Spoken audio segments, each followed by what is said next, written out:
नमस्कार दोस्तों, आज बताने वाला हूँ फॉर्म 10IE के बारे में। ये फॉर्म ओल्ड टैक्स रिजीम को लेने के लिए है। ठीक है, जो लोग न्यू टैक्स रिजीम से बाहर जाना चाहते हैं, ओल्ड टैक्स रिजीम को लेना चाहते हैं, तो वो इस फॉर्म को फाइल करेंगे, क्योंकि न्यू टैक्स रिजीम अब आपको असेसमेंट ईयर 24-25 से, मतलब फाइनेंशियल ईयर 23-24 से डिफ़ॉल्ट हो जाएगा। जब भी आप ITR फाइल करने जाएंगे तो न्यू टैक्स रिजीम डिफ़ॉल्ट होगा, वहाँ पे आपको ऑप्शन देखने को नहीं मिलेगा। अगर आप ओल्ड टैक्स रिजीम में जाना चाहते हैं तो उसके लिए फॉर्म 10IE फाइल करना होगा। तो चलिए समझेंगे फॉर्म 10IE क्या है और क्या क्या डिटेल्स जाएगी और कैसा होगा फॉर्म। बहुत कुछ सीखने को मिलेगा, बहुत कुछ समझने को मिलेगा इस वीडियो के अंदर। उससे पहले बताना चाहूँगा, जो भी भाई बंधु मेरे चैनल पे पहली बार है, इस वीडियो को पहली बार देख रहे हैं, जिन्होंने अभी तक सब्सक्राइब नहीं किया, सब्सक्राइब कर लीजिए, साथ साथ बेल आइकन पे भी क्लिक कर लीजिए ताकि इस तरह का कंटेंट आपको मिलता रहे। तो दोस्तों देखो, ये जो फॉर्म है फॉर्म 10IE, इसका जो पर्पस है मेन ओल्ड टैक्स रिजीम के लिए। अगर आप ओल्ड टैक्स रिजीम को ऑप्ट करना चाहते हो within the time prescribe time, ध्यान रखना होगा कि आपको within the time limit ही इस फॉर्म को फाइल करना होगा, तभी आप ओल्ड टैक्स रिजीम में जा सकते हो। अगर आपने टाइम मिस कर दिया तो ओल्ड टैक्स रिजीम में नहीं जा सकते, फिर न्यू टैक्स रिजीम के अंदर ही आपको रहना पड़ेगा।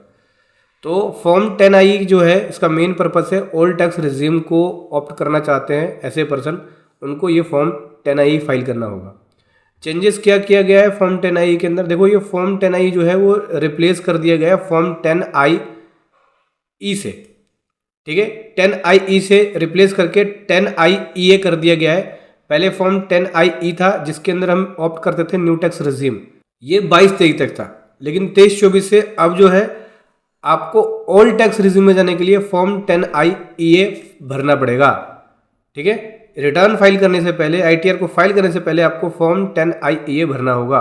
इसकी डेडलाइन क्या होगी, जो ड्यू डेट है 31 जुलाई, उससे पहले आपको फॉर्म 10IE फाइल करना होगा अगर आप ओल्ड टैक्स रिजीम में जाना चाहते हैं।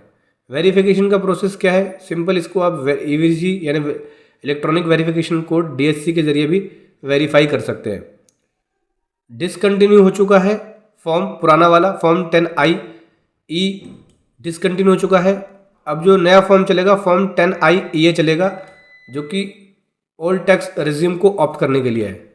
इसमें डिटेल्स क्या क्या जाएगी फॉर्म 10IE में, टैक्स पेयर की डिटेल जाएगी, जैसे टैक्स पेयर का फुल नेम, टैक्स पेयर का पैन, रिलेवेंट असेसमेंट ईयर, जिस भी असेसमेंट ईयर के लिए फाइल कर रहे हैं बताना पड़ेगा कि आप ओल्ड टैक्स रिजीम के अंदर या न्यू टैक्स रिजीम के अंदर ऑप्ट आउट कर रहे हो, उसकी डिटेल आपको देनी पड़ेगी कि आप विड्रॉल कर रहे हो न्यू टैक्स रिजीम से, आप ओल्ड टैक्स रिजीम में जा रहे हो, अपना कंप्लीट एड्रेस, इस तरह की डिटेल्स देनी पड़ेगी।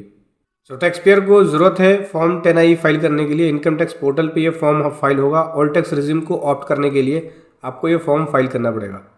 सो बेसिकली देख सकते हैं इस तरह का ये फॉर्म दिखेगा आपको, फॉर्म 10IE, जहाँ पे ओल्ड टैक्स रिजीम को ऑप्ट करना चाहते हैं तो उसके लिए आपको ये फॉर्म पूरा भरना पड़ेगा। हालांकि मैं अपनी आने वाली वीडियो में पूरा जो लाइव है वो प्रोसेस करके दिखाऊँगा, पूरा फॉर्म भर के दिखाऊँगा कि कैसे आप ऑप्ट आउट करेंगे न्यू टैक्स रिजीम को। ठीक है, कैसे आप ओल्ड टैक्स रिजीम में रहेंगे, तो आपको ये फॉर्म भरना है इस हिसाब से, अगर आप ओल्ड टैक्स रिजीम के अंदर रहना चाहते हैं तो दोस्तों ये था एक कमाल का कंटेंट जो आपके सामने लेकर आया। वीडियो को लगी जरूर बताएं। Thank you so much. जय हिंद, वंदे मातरम।